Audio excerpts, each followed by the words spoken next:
This is what the hours before the start of a major conference look like. Any conference of this size, which lasts 2 days and is attended by 500 people from all over the world, requires lengthy preparation and detailed planning, organization, and logistics. Or in other words, it needs management. But this conference here is even more than that, because it's also a conference about management, perhaps the world's most important and best known in this field. This here is the global Peter Drucker Forum in Vienna.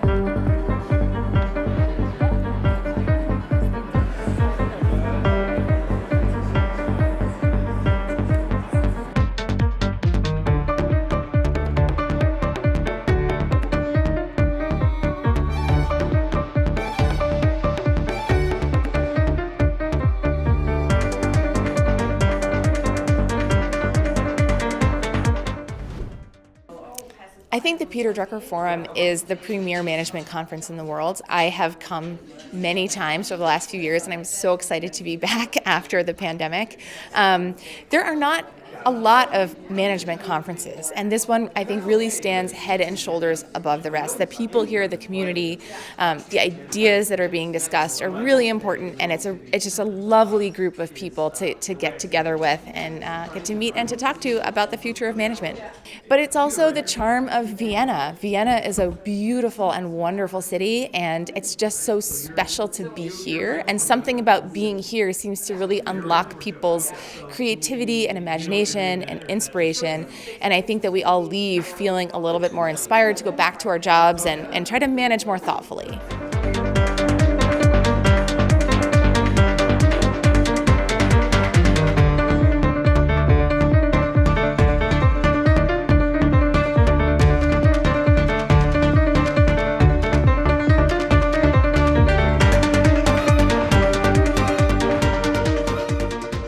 For an insider interested in business and management, it's actually like coming home. It's really profound experience if you are leading organizations or advising organizations or interested in the trajectory of how the world works, actually, which is what I'm interested in my writing.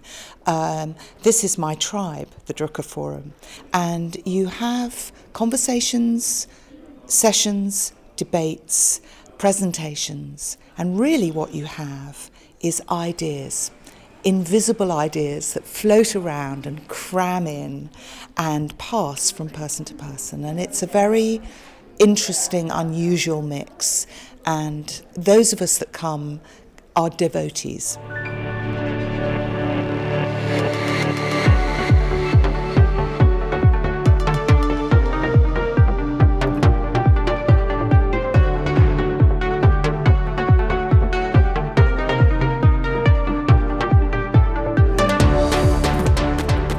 The intent of the Drucker Forum is to step back and see a much bigger picture of what is the role of business and of management in society, and how do we think about that with respect to the future of humanity.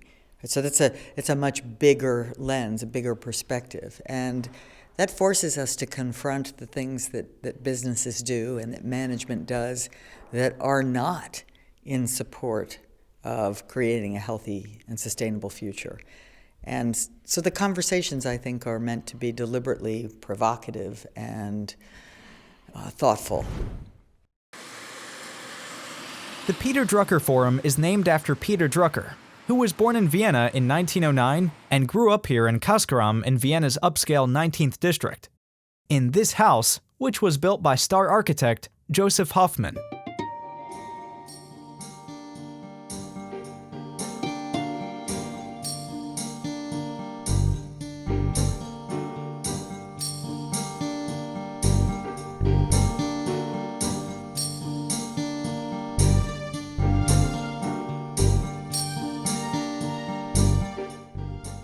In the living room of the house, Peter Drucker's parents regularly hosted salons to which leading minds from the fields of medicine, science, and economics were invited.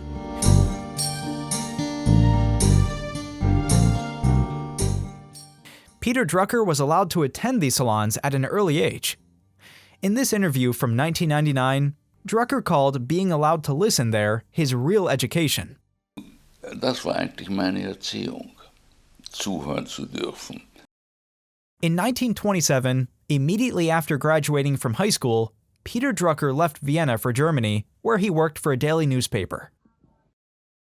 After the Nazis seized power in 1933, Drucker went to England, where he worked for a private bank, and took part in Keynes's legendary seminars in Cambridge. In 1937, Peter Drucker went to the USA, where his books on totalitarianism and industrial society caught the attention of major companies such as General Motors and General Electric, who subsequently hired him as a management consultant. From the early 1950s, Drucker also began teaching at New York University, at the world's first chair of management. We hear from a young Peter Drucker.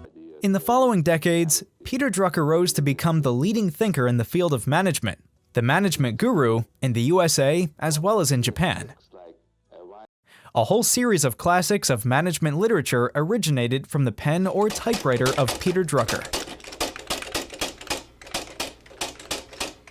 Drucker remained active as a columnist and book author into old age, and he was still giving lectures at the age of 90.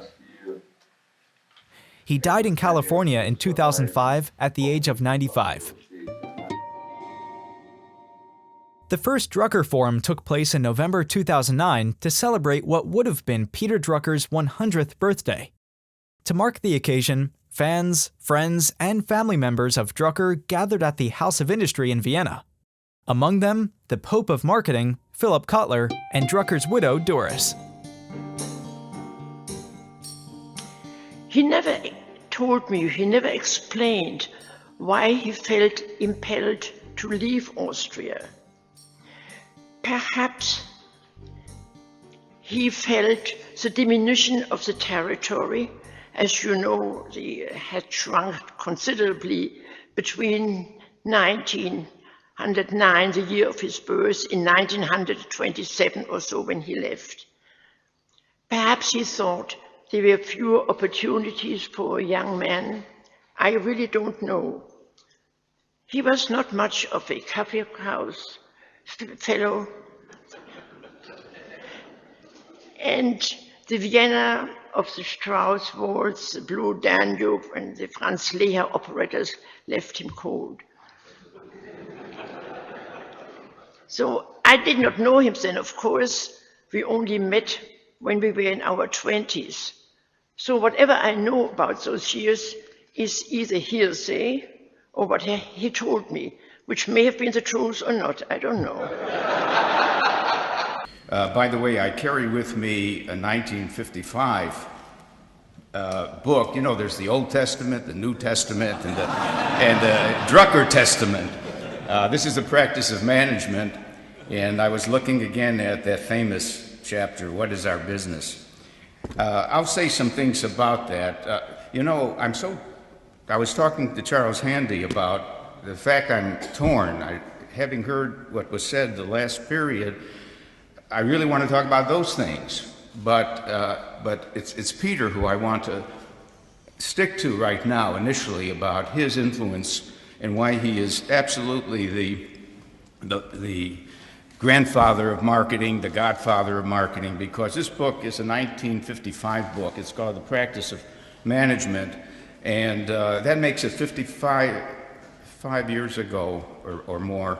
But the point is, we're still talking about a customer orientation and serving the customer and meeting needs, and it's all there so many years earlier. In the years that followed, the Drucker Forum continued to evolve. The focus was no longer on Peter Drucker as a person, but on current topics in the field of management, which were discussed by the thought leaders in their field in front of and with the audience at changing locations in Vienna. These leaders understand their innovation comes from collections of peoples, collaborations of people who have diverse perspectives, diverse expertise.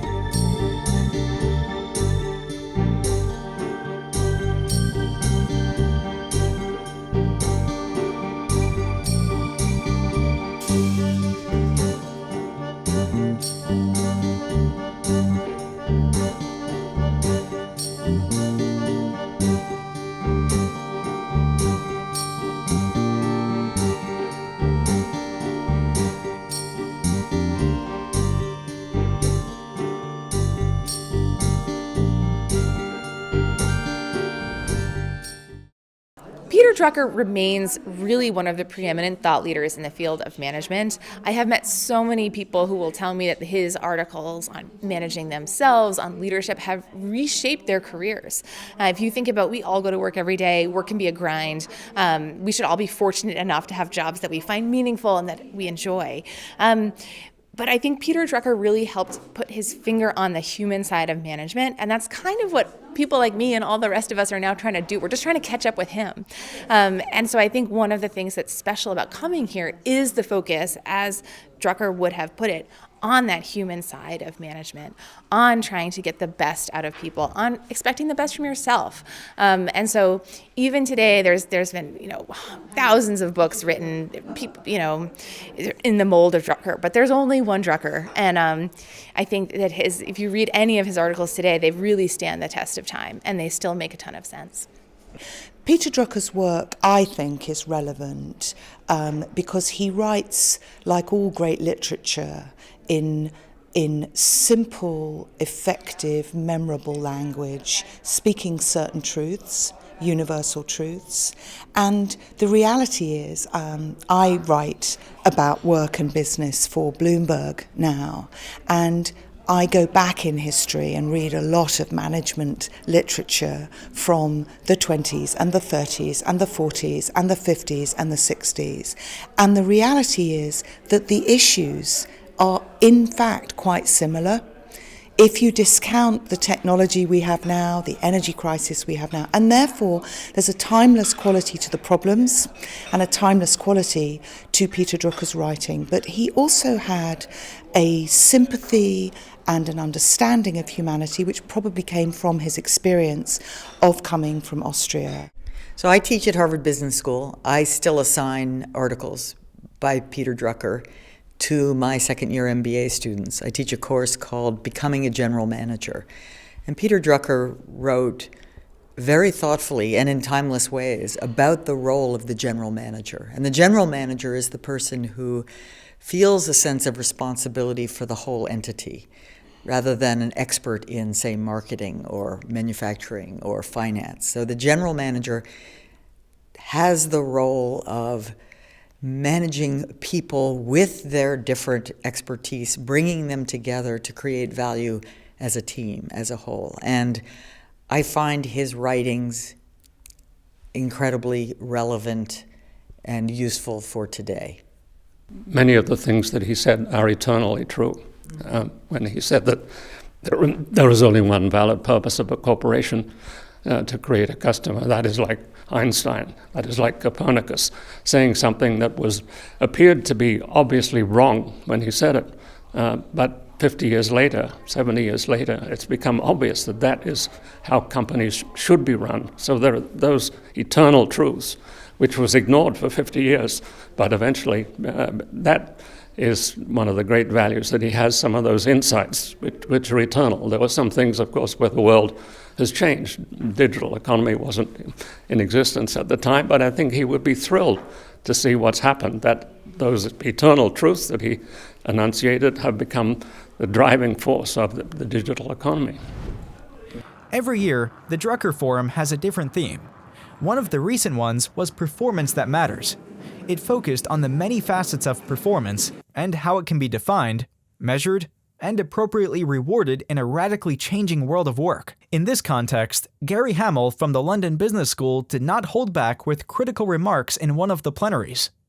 If you think about business innovation over the last decade or two, we've seen like radical business innovation, like 10 out of 10. If you think about the difference between using PayPal versus a checkbook, you think about the difference between YouTube and the BBC and so on. This is 10 out of 10 kind of, change. And I like to ask CEOs, can you imagine a similar radical shift in how your organization is run? In the way how power is accumulated, how decisions are made, what leadership means. Can you imagine anything that would be as radical as the shift from BBC to YouTube? And most of them completely struggle because they can't even get their minds around the fact that we're hostage to a particular set of techniques and technologies that go back 150 years. So I think that's if you talk about performance, I think that's where you have to start. You have to be able to imagine organizations that may be very different. I think in a more prosaic, near-in kind of way, for sure, we have incredibly misaligned incentives at the top of companies. You know, if you look at almost any study, you'll see that there is zero, and the most recent study found a negative correlation between CEO compensation and performance, which completely undermines any argument that CEOs should be making 400 or 500 times what ordinary employees. Last year, Andy Jassy at Amazon made 6,500 times as much as the median income of an Amazon employee. And we thought we'd solve this agency problem by tying compensation to share price. And what we simply did was create a lot of smart CEOs and gave them, you know, we told them go out and manipulate the share price. And the easiest way of doing that is through share buybacks. U.S. companies have bought $3 trillion of their shares over the last 4 years. The next easiest way is you gear up, you add more debt. Debt of U.S. companies has been growing at 9% a year for the last decade, far faster than GDP, far faster than their capital spending. The next way you try to create this illusion of resilience and growth is through killer acquisitions and M&As. Even if they long-term destroy value, they at least create some sense of doing something. By the way, about half of that growing debt has been used for share buybacks. So clearly something is wrong here. And my simple, I hope, rather simple solution would be to start measuring CEOs by changes in enterprise value, not share price, but look at the market value, corrected for changes in GDP growth, changes in the broader stock market, sector-specific changes. So you really only get paid well if you're growing enterprise value faster than your peers, faster than the market overall. And I would pay them on probably a 3-year rolling basis. Would that deter some CEOs from taking the job? Yeah, the mercenaries and the manipulators, but that's maybe okay. So I think there are fundamentally misaligned incentives, and we've seen that play out over the last decade. And it's a question of when investors, institutional investors and so on, are going to have the courage to really address this as a problem. The Drucker Forum was also the ideal place for the Australian management thinker Steve Denning to ask some very crucial questions. Yesterday we had a workshop on reinventing capitalism in the digital age. Now, 8 years ago, it would have been impossible even to discuss the possibility of having such a workshop, let alone actually having the workshop and finding that this was very meaningful to the people who came and starting to rethink, well, what would it mean to reinvent capitalism? What would it mean for all of the issues of the way people are treated in firms, the way the disparity between executive compensation and worker compensation, the fact that capitalism has been a tremendously positive thing over 500 years, but the last 50 years have been an aberration. Why has that aberration happened? Why was there a sudden focus on shareholder value as opposed to taking what Peter Drucker said? There was only one valid purpose of a corporation, to create a customer. That dictum, which he said in 1954, repeated over and over again, was something 8 years ago we could hardly bring up in the Drucker Forum. It was embarrassing that Peter Drucker had said something as comprehensive and as very clear as that. But now you see that companies which are actually implementing that, companies here in Europe, companies in Silicon Valley, that are actually taking that seriously and running the whole company, creating value for customers. That becomes the be-all and the end-all of the corporation. And strangely, it's more profitable than firms who actually focus on making money. Come here! Come here till I embrace you! Don't touch me. What, do you want me to go away? The Drucker Forum also regularly puts on special highlights, such as here, for example, the performance of a scene from the play Waiting for Godot, a play about unfulfilled expectations. Where did you spend the night? Don't touch me. Don't question me. Don't speak to me. Stay with me. Did I ever leave you? You let me go.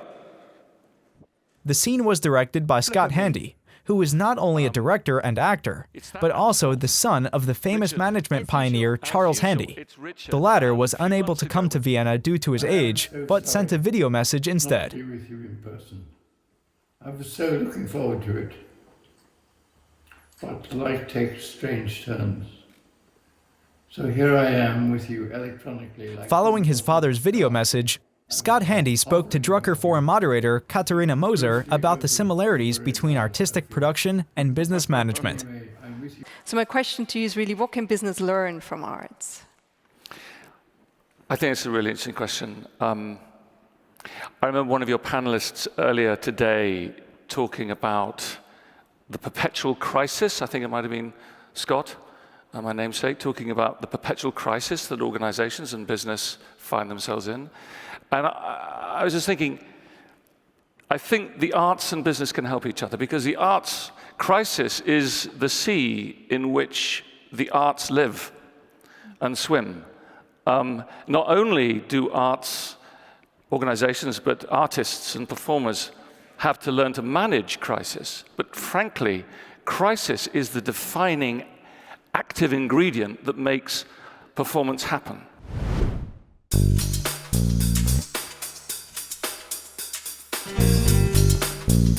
A fixed highlight of every Drucker Forum is a special gala dinner.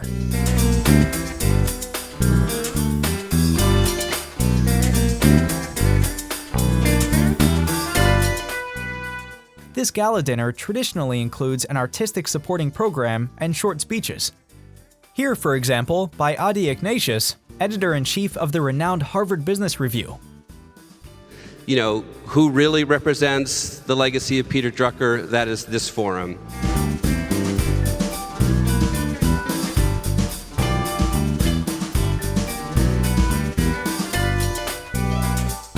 Accompanying the global Peter Drucker Forum is Drucker Forum TV, a dedicated online channel broadcasting impressions from the conference and numerous interviews live from the conference.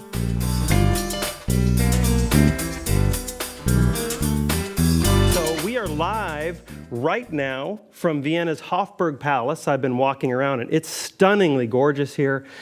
And the whole point of Drucker TV, it's going to run parallel to the global Peter Drucker Forum. So this is your exciting little window into what's happening at the Global Peter Drucker Forum. It's not going to be a live stream of the Global Peter Drucker Forum. You have to come to Vienna for that, sorry to tell you.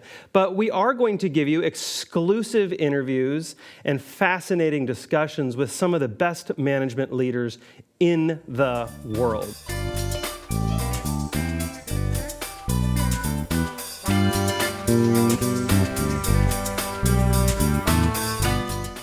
The Peter Drucker Challenge is also traditionally part of the Drucker Forum. This is an essay competition that has been taking place since 2010 and is aimed at students, young managers, and young entrepreneurs. The best are invited to Vienna for the Drucker Forum. This way, an ever-new connection between the Drucker Forum and the younger generation is created.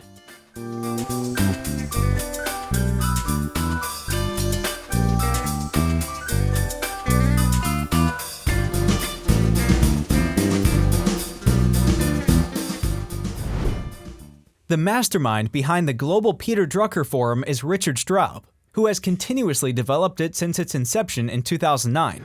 From a management perspective, yes, a period of 15 years is of course a period where things are changing. And I believe one of my own observation was that the voices critical to the practice of management, how it was exercised during this period, became louder. So there were more and more concerns about, do we still have the right practices for management? Are we doing the right things? Shouldn't this change? And what would be the changes?